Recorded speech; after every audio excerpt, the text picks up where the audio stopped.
ध्यान दीजिए। और जब इंद्र महाराज छलिया है तो इंद्र महाराज ने साधु का भेष बनाया और साधु का भेष बनाकर दधीच महाराज के पास पहुंचे। दधीच महाराज ने देखा कि कोई संत मेरे समक्ष आपकी पहचान गए, लेकिन उन्होंने कुछ कहा नहीं। और संत की यही पहचान होती है असली, कि जानने के बाद भी किसी की बुराई नहीं करते।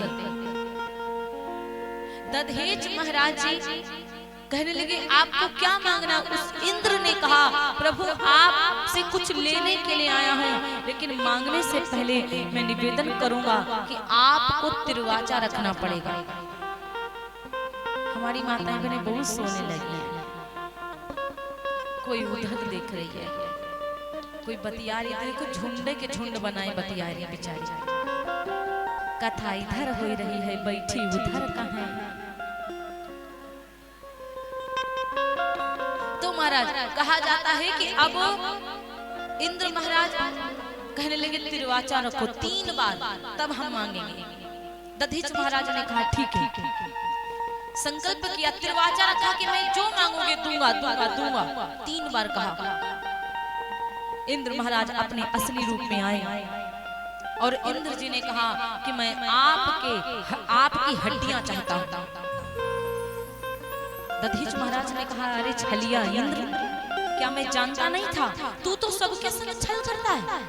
अरे तू मेरे पास साक्षात इंद्र बनकर के आता तो भी मैं आपको दे देता अपनी हड्डियां, क्योंकि संत होता है परोपकारी, पेड़ पौधे परोपकारी हैं, दिया बाती परोपकारी है, समझ रहे हो ना। परोपकारी होती है, परोपकारी है चंद्रमा और परोपकारी है सूर्य और परोपकारी है नदियां। हम लोग कहाँ परोपकारी, हम लोग तो दूसरों का खाते हैं।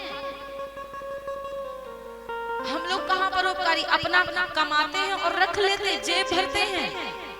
हम लोग कहाँ परोपकारी, खेत में जो अनाज होता केवल अपना पेट भरते हैं। अगर कोई भिखारी द्वार पर आ जाए उसको इतना सा अनाज दिया नहीं जाता। बताओ ये कहाँ परोपकारी है? परोपकारी तो वो है जो अपना पेट काट करके दूसरों को खिलाए। अब ऐसा अपनी मांस, इसका कहने का मतलब खुद कमाओ लेकिन दूसरों को खिलाओ, संतों को खिलाओ, भूखों को भोजन पाओ, गरीबों में दान करो, ये होते हैं। चलो ठीक है, परोपकारी संत कैसे होता है? अपना घर बार छोड़ करके समाज को सुधारने के लिए यहाँ बैठा हुआ है। उसको थोड़ा सा दक्षिणा देना पड़ता तो बड़ी कष्टदायी बात लोगों के लिए हो जाती है, और बाकी दुनिया में लुटा देंगे तो उसके लिए कोई दिक्कत वाली बात नहीं है। परोपकारी दीपक बाती जो जरी जरी के हमको उजियारा देते हैं, परोपकारी सूर्य चंद्रमा, सूर्य बाबा जो जल जल करके हमको दिन मतलब हमको दिखाते हैं, ऊर्जा देते हैं, और चंद्रमा जो रात्रि में उजाली रात देता है, ये होते हैं परोपकारी।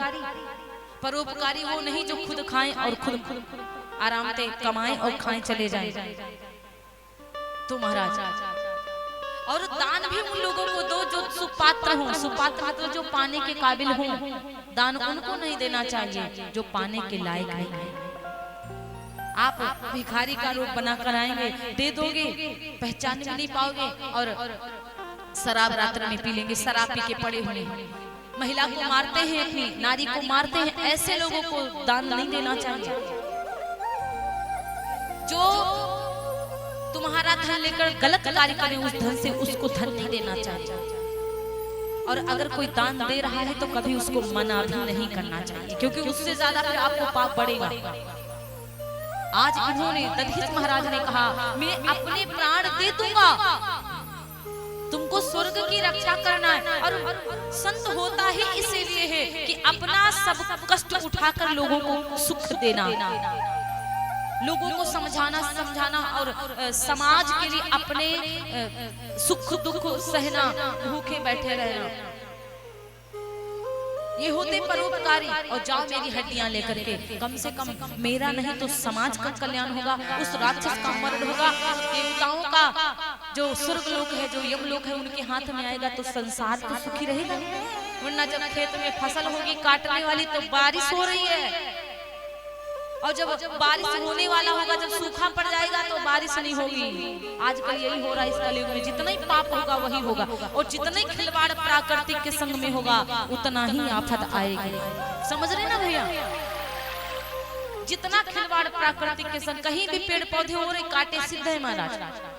आपके यहाँ का जो लोकेशन है ना, आपके यहाँ का जो सिस्टम है यहाँ का बहुत अच्छा है। कम से कम गाड़ी मोटर ज्यादा नहीं चलती।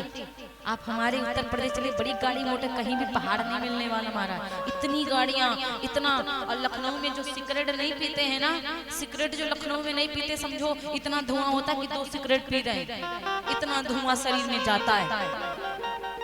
बहुत ज्यादा हमारे लखनऊ में प्रॉब्लम है, दिक्कत है। तो एक मतलब इतना धुआं से नुकसान शरीर को ही होता है। इसलिए कहा जाता, दधीच महाराज ने इंद्र से कहा, प्राण दूंगा, हमारे शरीर को गैया माता चाटेंगी, और गैया माता जो चाटेंगी तब हड्डियां हमारी जो निकले, उन हड्डियों को तुम ले जाओ। दधीच महाराज ने सांस को रोका और प्राण दे दिए, त्याग दिए प्राण। सारी गैया माताएं दधीच महाराज संत जी के शरीर को चाट करके हड्डियां निकल आई बाहर, और वही हड्डियां उठाकर इंद्र महाराज लेकर पहुंचे। और जब इंद्र महाराज वही हड्डियां लेकर गए, विश्वकर्मा जी से 3 बाण 3 शस्त्र बनवाए। और जब 3 शस्त्र बनवाए तो एक शस्त्र का नाम है सारंग धनुष, जो भगवान श्री विष्णु जी लेते हैं। पिनाक जो भगवान भोलेनाथ जी लेते हैं, और वज्र बनवाया जो इंद्र महाराज लेते हैं। पिनाक धनुष भोलेनाथ ने लिया, और वो पिनाक धनुष अपने शिष्य यानी कि परशुराम जी को दिया। और परशुराम जी जो भोलेनाथ जी उनके शिष्य हैं परशुराम, और जनक जी महाराज भी भोलेनाथ के ही शिष्य हैं। दोनों लोग गुरु भाई हो गए कि नहीं हो गए? और अपने गुरुदेव जी की कोई चीज दी हुई आप अपने गुरु भाई को दे सकते हो, बाकी किसी को देने वाले नहीं दे सकते आप। परशुराम जी ने पिनाक धनुष उठाकर जाके जनक जी को दे दिया, और जनक जी उस पिनाक धनुष को उठाकर अपने महलों में रखवा दिया। और इच्छाधारी धनुष बाबा, धनुष इच्छाधारी धनुष बाबा बोलते हैं, राजा जनक जी धनुष बाबा की पूजा भी करते हैं, और रोज डेली जानकी जी से कहते हैं, पुत्री इस धनुष के पास में गाय के गोबर से लेपन कर दिया करो। जानकी माता रोज लेपन करती हैं गाय के गोबर से।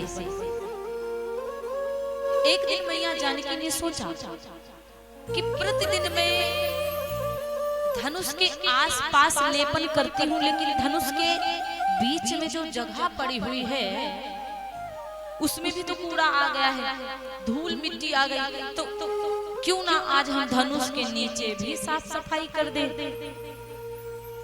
जानकी माता ने एक हाथ से धनुष को उठाया, अलग रखा,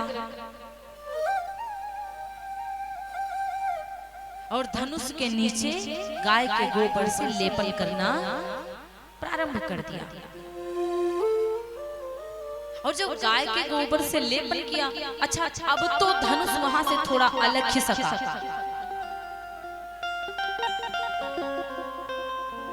जनक जी महाराज आए।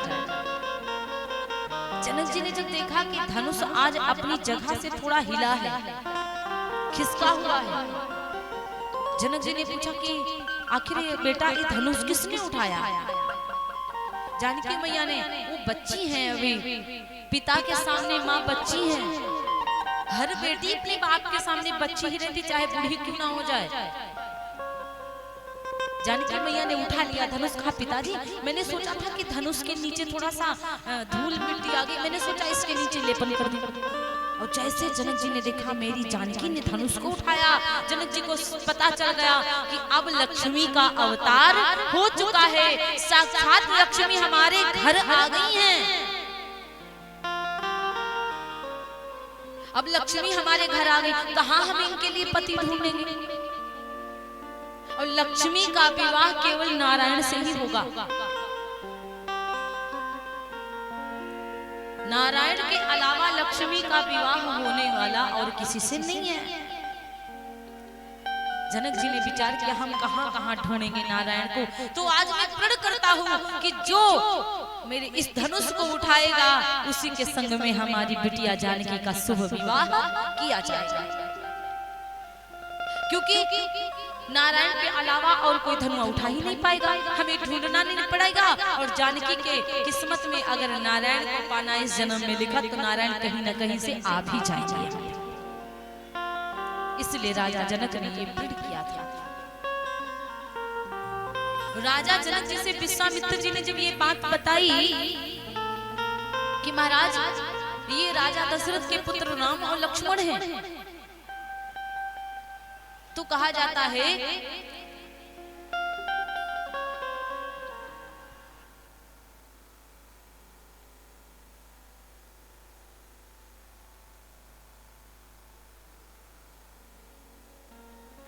अब महाराज ये माताएं बहनें कहाँ जा रही हैं उठ उठ करके?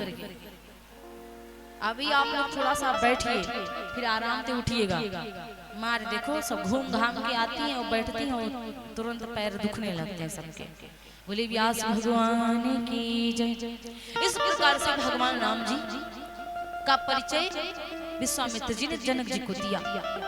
जनक जी ने उसी समय विचार कर लिया कि अब मैं अगर मन में तो राम जी को ही समझ लिया कि यही होंगे दामाद जी, और जो प्रण था वो बाद में उधर सबको पता है, निमंत्रण जिसके जिसके यहाँ गया सब लोग आने के लिए तैयार हुए हैं। और जब सब आने के लिए यहाँ पर आने लगे तब तक कहा जाता है भगवान ये जो लक्ष्मण जी है ना, भगवान के छोटे भैया, लक्ष्मण जी ने विचार किया, मन में एक सोच आई कि हम जनकपुर घूमने के लिए जाएं।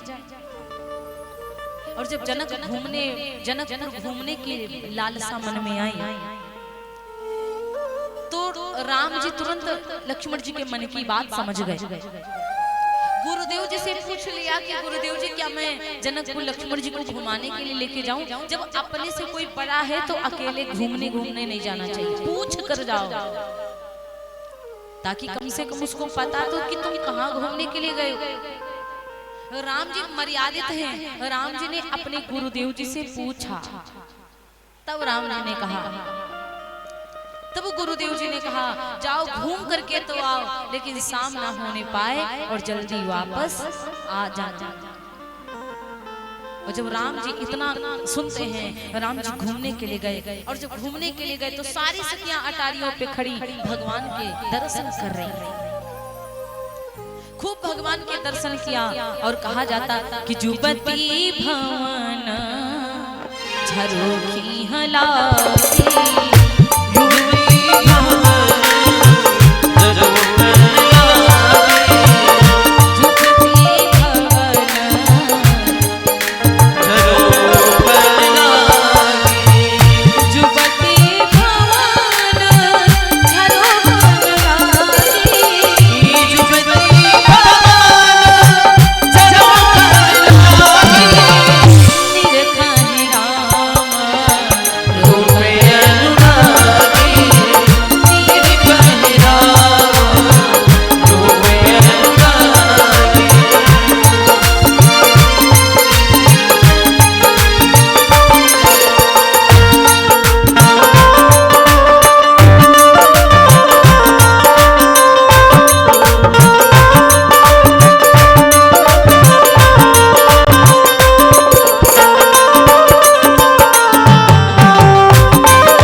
घूमने आने लगे। धाये धाम काम सब त्यागी,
चढ़ गई मानो कि कोई भिखारी धन लूटने लगा। इस तरह से भगवान के दर्शन कर रहे हैं सब। जो नई नवेलियां बहुएं आई थी अपने जानबूझ के कपड़े गीले कर दिया, अटारियों पे डालने पहुंच गई। सब सोच रही हैं कि काश मेरा विवाह नहीं हुआ तो इनके समरकों के साथ हम जरूर कर लेते महाराज। कोई लक्ष्मण जी को पसंद कर रहा है, कोई राम जी को पसंद कर रहा है, सब एक दूसरे से बातें कर रही हैं कि देखो कितनी सुंदर जोड़ी है इनकी, काश इनका विवाह मेरे संग हो जाता। तो बहुत कहती हैं अरे इनका विवाह आपके संग, ऐसा तो कहिए ही नहीं, हमको तो यही लगता है कि जानकी के संग इनकी जोड़ी बहुत सुंदर बनेगी। सखियों के मन में एक बात आई, जानकी के संग में जोड़ी तो सुंदर बनेगी, लेकिन आपको ये भी तो पता होना चाहिए कि वो जो धनुष है बड़ा वजन है।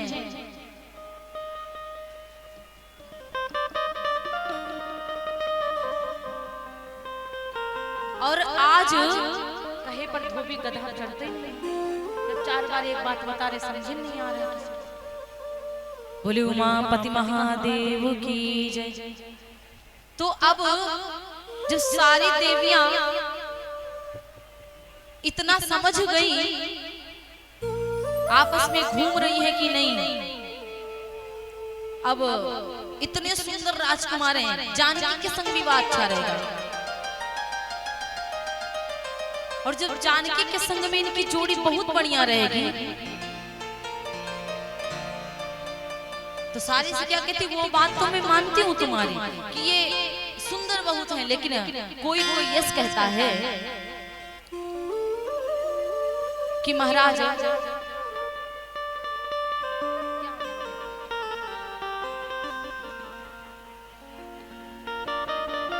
कि जो धनुष है ना वो बहुत वजन है महाराज, और जो धनुष बहुत वजन है ये उठा नहीं पाएंगे। तो 2-4 और सखियां पीछे से आई, उन्होंने कहा तुमको नहीं पता है, मैंने सुना है इनके चरणन में जादू है, जादू।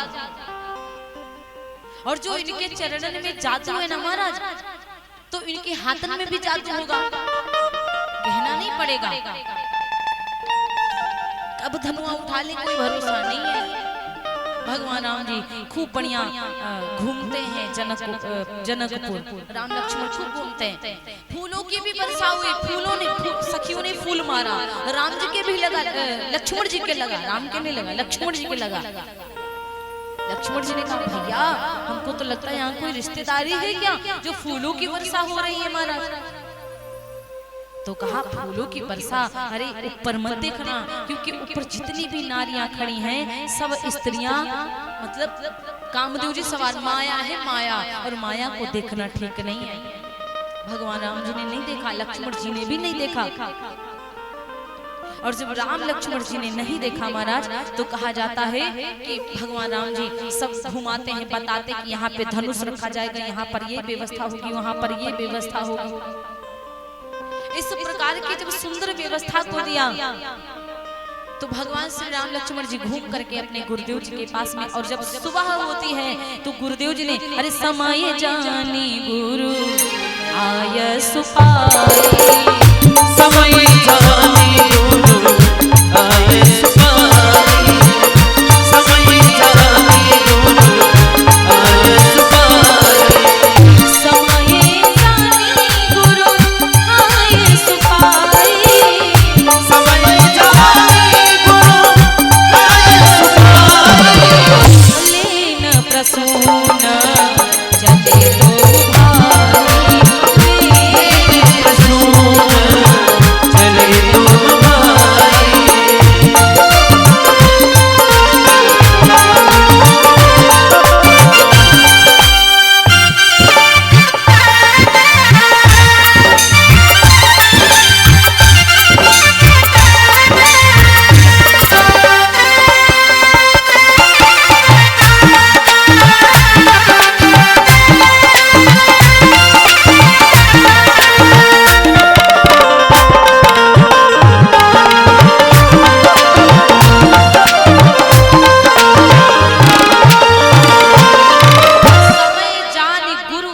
भाई। अच्छा समय क्या जाना, गुरुदेव जी को ये बात बढ़िया से पता थी कि कल ही स्वयंवर है और आज जरूर सीता माता पूजन करने के लिए आएंगी बगिया में।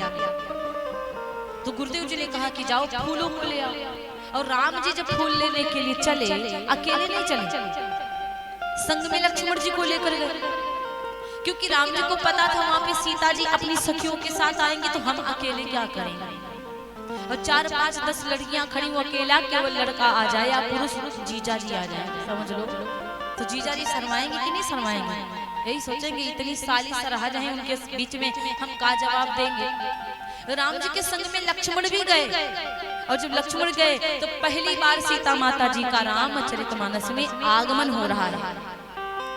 और जब पहली बार सीता माँ जी का रामचरितमानस में आगमन होता बगिया में कि चहु दिस चितई पूछ माली गन, चहु दिस चितई पूछ माली गन, लगे लेन तल फूल मुकुट लगे लेन तल फूल मुकुट। पहले राम जी ने माली से पूछा, अपने आप बगिया में नहीं गए, मालियों से पूछा तो मालियों ने जयकार लगवाया जानकी जी से, राम जी से, जानकी जी की जयकार राम जी ने लगाया, तब बगिया में गए। भगवान ने फूलों को तोड़ा नहीं, भगवान ने फूलों को लिया। सारे पेड़ पौधे पृथ्वी से आए हैं, पृथ्वी से ही सीता माँ का प्रागट्य हुआ है। तो पेड़ पौधे फूल सब नहीं चाहते कि हमारे राम यानी कि विवाह सीता जी के संग होगा तो जीजा जी के हाथ में कहीं कुछ गड़ ना जाए, चुभ ना जाए, इसलिए सारे फूल अपने आप टूट टूट कर भगवान के हाथों में आ रहे हैं। क्योंकि चहु दिस चितई पूछ माली गन, चहु दिस चितई पूछ माली गन, लगे लेन तल फूल मुकुट मन, लगे लेन तल फूल मुकुट मन। तेहि अवसर सीता तह आए, तेहि अवसर सीता तह आए, गिरजा पूजन जननी पठाए, गिरजा पूजन जननी पठाए। संग सखी सब सुभग सयाने, संग सखी सब सुभग सयाने, गावहि गीत मनोहर बाणी, गावहि गीत मनोहर बाणी। सर समीप गिरजा ग्रह सोहा, सर समीप गिरजा ग्रह सोहा, वरन जाय देख मनोहा, वरन जाय देख मनोहा। कि पूजा की अधिक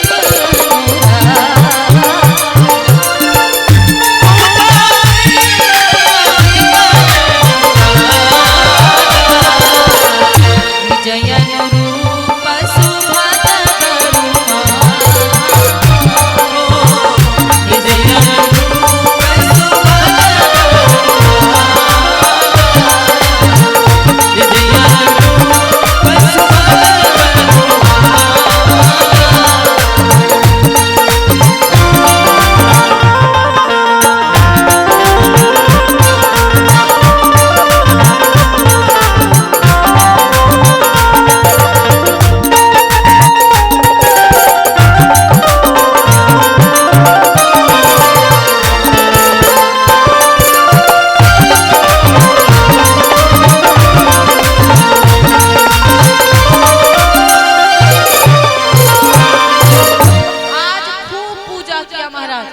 और जब खूब पूजा किया, अधिक अनुराग का मतलब समझ रहे महाराज?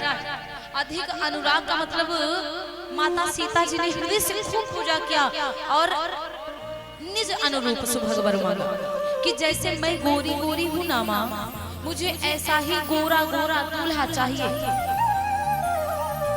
और जिस समय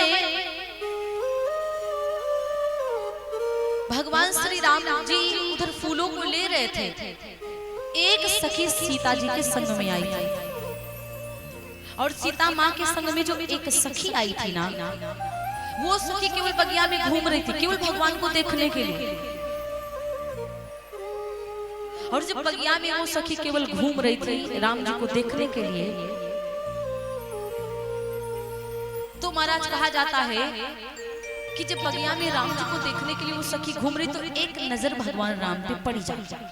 और जब नजर भगवान राम पे पड़ी वो दौड़ती हुई पागलों की तरह भागती हुई सीता माँ के पास में आई। सीता मैया जब देखती हैं कि ये पागलों की तरह मेरे पास आई है दौड़ी, सीता मैया ने पूछा भाई क्या बात है, कोई बात हो तो बताओ, कोई बात हो कहिए हमसे, क्या बात है। तो कहा कि देखो बात ये है कि